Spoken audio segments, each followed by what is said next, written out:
This did start to bring to mind a bill that we talked about a couple years ago, fair share, and how about the allocation of affordable housing units that are supposed to go out to different municipalities. I know fair share is a word that we're not, their plan is not to be used very much anymore in this building because it has a negative connotation, maybe rightfully so. But the idea is that that necessarily isn't what this is, but it has a lot of bells and whistles that match up to what we've heard and seen before.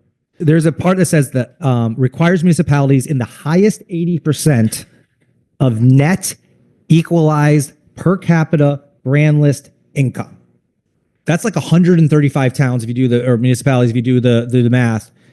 How do we come up with 80%? And my question would be ultimately is where do I get this information, understand who is in the highest 80%? We could ask OLR at some point, maybe not today, maybe it's a little bit tough to get that information as it stands. I know that particular number came from advocates, and they seem to express that just covers kind of the folks that they deem need this oversight. I think we have to figure out formally where that's coming from so that all the towns and municipalities and cities can understand if they're on that or not. Like, I don't know how the notification is going to go. That's a question for you. How is the notification going to get to those municipalities in terms of are they able to know that they're in that 80%? Because it's not going to be guaranteed 80% every time. It might change year to year or every 5 years.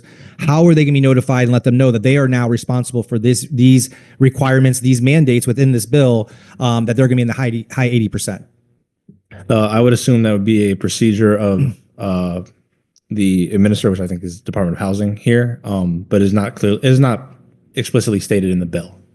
There is a lot of breakouts of percentages of affordable units that are quotas, fair share, whatever word we want to use, that are set forth in here.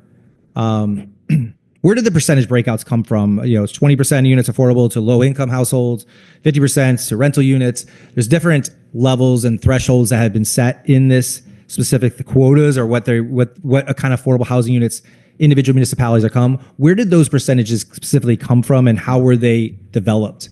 I think these were in discussion amongst advocates, amongst some members of our General Assembly who have been putting together the bill. My question, I guess, goes back to the point of mandates and mandatories.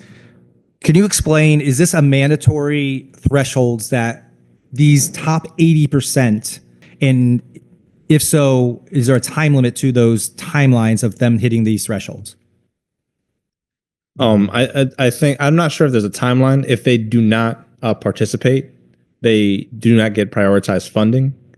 But yes, they are required to participate. However, there is the mechanism in which they can reject such plans and give a reason. And if that reason is deemed reasonable, they would then not be punished. Representative Scott. And who would be determiner of that? Is that OPM also gets determined if that reason is valid? Yes. My question again goes back to the quote unquote mandates that lead to the discretionary extra funding. That is not an incremental bucket of funding that they might now have lack of additional access to. We're talking about the same funding in general that every town has available to, that now they might have less chance to get that funding, or are we talking about an incremental fund that they're not able to get access to? This is not a new fund that's being established. They would be prohibited to get prioritized funding. And I appreciate that. And unfortunately, use a word that was a trigger word for me is prioritizing, since there is a bill that we literally have that we're going to be talking about very soon that you did not like the word prioritizing, and we literally changed the bill out of that. And you said that's not a penalty, and you thought it was a penalty in the other one. So I'm not going to. I will bring that up as a comment. I will not harp on that. I trust you, but it is kind of funny that there was a prioritizing word before that was a negative, and now it's okay to be used in this scenario. I think a lot of times we use words in this legislature that can be used for or against your own argument or own policies or own ideals, and it could be used good or negative. And I think this is a perfect example in the prioritization. I think the prioritization, literally what it does is it puts these municipalities at a disadvantage, right, for getting funding. And I understand the process and the reasoning and why that's being proposed. But I still think that the fact of the matter is they are being deprioritized instead of someone else being prioritized. They are getting deprioritized for not doing a certain thing.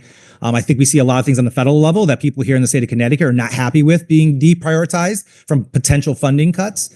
They're not happy with that. I think you can see the reason why a lot of these towns, the top 80%, and I'll be honest, the top 80%, there's a lot of cities in that top 80% because I did look at the list that was sent to me tentatively. There's a lot of cities in that too.